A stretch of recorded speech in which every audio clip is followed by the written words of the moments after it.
లేదు. వియాన్కు అందరూ పుట్టినరోజు శుభాకాంక్షలు చెప్పారు, బహుమతులు ఇచ్చారు. వియాన్కి వాళ్ళ మామయ్య ఒక బహుమతి తెచ్చాడు. ఇదిగో వియానికి ప్రత్యేక బహుమతి. ఏంటి మామయ్య? అబ్బో, కథల పుస్తకాలా? నీకు కథల పుస్తకాలంటే ఇష్టం కదా, నువ్వు కూడా కథల పుస్తకాలు చదివి గొప్పవాడి కావాలి. సరే మామయ్య, గొప్ప గొప్ప వాళ్ళ గురించి చెప్పవా మామయ్య? పుస్తకం చదివితే గొప్ప వాళ్ళు అవుతారా మామయ్య? వినోదంతో పాటు బోలెడు విషయాలు తెలుస్తాయి. మన మహాత్మా గాంధీ తెలుసు కదా, ఆయన కూడా పుస్తకాలంటే చాలా ఇష్టము. తన ఆలోచనలను పుస్తకాలే ప్రభావితం చేశాయి.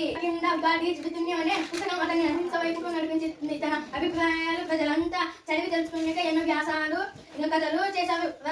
పుస్తకం పఠనం అలాంటిదా?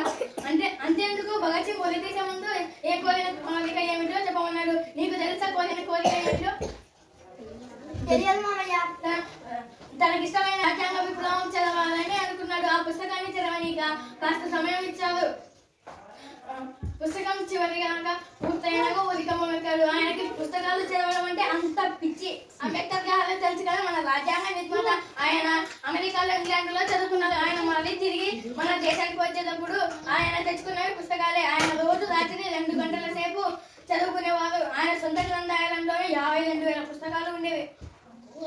అమ్మో, అన్ని పుస్తకాలా?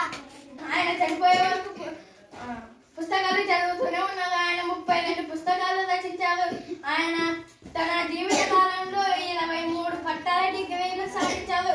అందరికన్నా ముందు గ్రంథాలయంలోకి వెళ్ళి అన్ని చదివి అసలు బయటికి వచ్చేవాడు.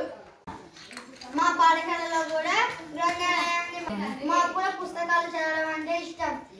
సరోజినీ నాయుడు తెలుసా? మన చిన్నప్పుడు సరోజినీ నాయుడు కూడా పుస్తకాలంటే బోలెడు ఇష్టం. అంటే చదివేటప్పుడు ఏవైనా సందేహాలు వస్తే ఇంట్లో వాళ్ళని, టీచర్లని అడిగి తెలుసుకునేదాకా ఓదుకునేదే కాదా.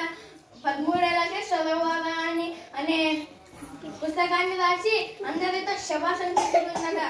మా సీను కూడా అంతే, చదివినంతసేపు చదువుతాడు, అదేంటి ఇదేంటి అని అడుగుతూనే ఉంటాడు. తెలుసుకొని చదువుతూనే అర్థమవుతుంటుంది. మెల్లమెల్లగా చదవడం ఒక అలవాటుగా మొదలుతుంది. మన మాజీ రాష్ట్రపతి డాక్టర్ అబ్దుల్ కలాం తెలుసు కదా, ఆయన అంత అత్యున్నత స్థాయికి చేరడానికి పుస్తకాలే కారణం. శాశ్వత స్నేహితులు అంటారు ఆయన. నిజమునా మామయ్య? పుస్తకాలు చాలా విషయాలు నేర్పుతాయి.